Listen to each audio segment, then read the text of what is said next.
पण याच्यामध्ये जर कुठं राजकारण आलं, राजकीय दबाव आला, तर त्या संदर्भात त्यांना मी सांगितलं की याबद्दल तुम्ही काळजी घ्यायचं सगळ्यांचं काम आहे. आपला राजकीय दबाव आला, त्याची माहिती आली, तर याच्यातून चुकीच्या पद्धतीनं सगळ्या गोष्टी होतील एवढंच मी सांगतो.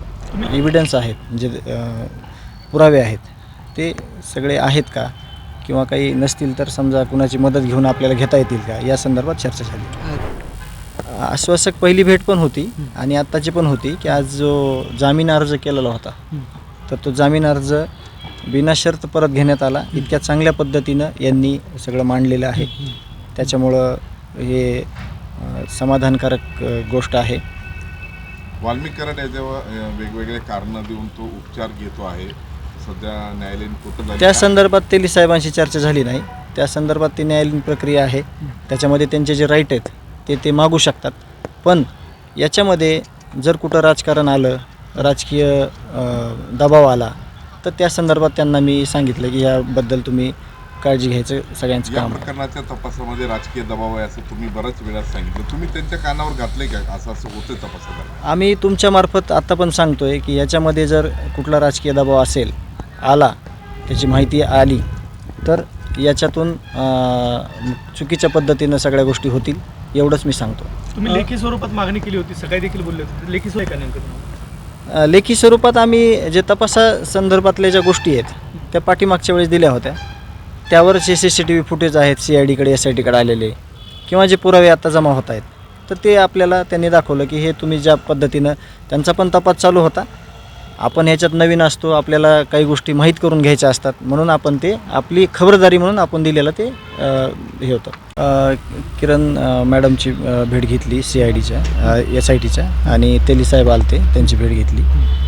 काही महत्त्वाच्या विषयी चर्चा केली, तपासाविषयी, आणि माहिती जाणून घेतली. अनुक्रमे किरण पाटील यांच्यासोबत काय चर्चा झाली? हेच तपास, म्हणजे जे कालचा व्हिडिओ सोशल मीडियात आलेला आहे, तशा प्रकारचे काही व्हिडिओ अजून आहेत का SITकडं, जे की ह्याच्यातले ठोस पुरावे आहेत.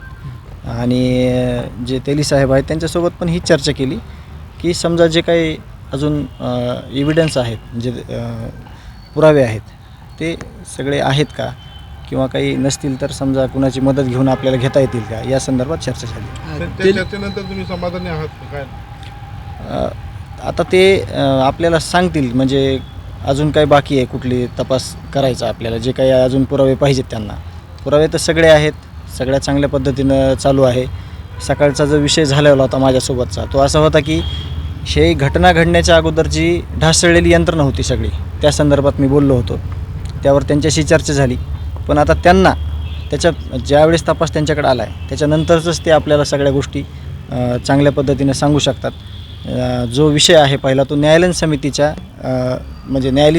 आहे, त्यावर त्यांचं लक्ष असणार आहे, न्यायालयीन समितीचं, त्यातून त्या गोष्टी बाहेर येतील. आम्ही न्यायालयीन समितीचे जे काम आहेत त्यांनी आम्हाला सांगितले की न्यायालयीन समिती या प्रशासनावर जे शासकीय सगळे संघटना इथली, म्हणजे शासकीय जेवढे कार्यालय आहेत, पोलीस यंत्रणा आहे, त्या संदर्भात ते त्यांची कारवाई आहे, त्यांचं काम चालू झालेलं आहे. आम्हाला थोड्याच दिवसात ते बोलून घेतील, आमच्याकडून जी माहिती ती आम्ही त्यांना देऊ.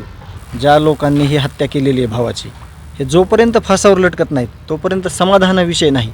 आणि तरी देखील समजा त्यांच्या म्हणजे त्यांनी जे घाण काम केलेलं आहे, त्यांना जी हत्या केलेली आहे, त्याची शिक्षा त्यांना मिळाली आहे. मला याच्यात कुठलाही फायदा होणार नाही, माझा भाऊ परत येणार नाही, हे लक्षात घेणं महत्त्वाचं आहे.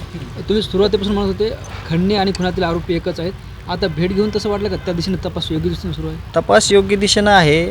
झालेले त्या दिवशीचे फोन कॉल, समोर आलेला CCTV फुटेज, FIR आणि सगळे पुरावे, हे एकदम म्हणजे सगळे जे पुरावे आहेत ना, ते स्पष्ट करतात की खंडणी आणि खून हे कनेक्शन एकच आहे. त्या फरार आरोपीबाबत काही बोलणं झालं का? झालं बोलणं झालं. मग त्या संदर्भातच बोलणं झालं की ती न्यायालयीन समिती जी आहे त्यावरती जास्त काम करेल, की फरार आरोपी 2 वर्षापासून असताना, त्याच्यावर एवढे गंभीर स्वरूपाचे गुन्हे असताना, त्याला पोलीस प्रशासनासोबत वागणूक कसं काय मिळते, चहापाणी कसं काय होतं, एका पक्षाच्या कार्यालयात कसं काय बसता येतं, म्हणजे एक अप्रत्यक्षरित्या पोलीस प्रशासन त्यांना गुन्हे करण्याचं लायसन देतं आहे काय, अशी परिस्थिती त्यावेळेस समोर आलेली आहे.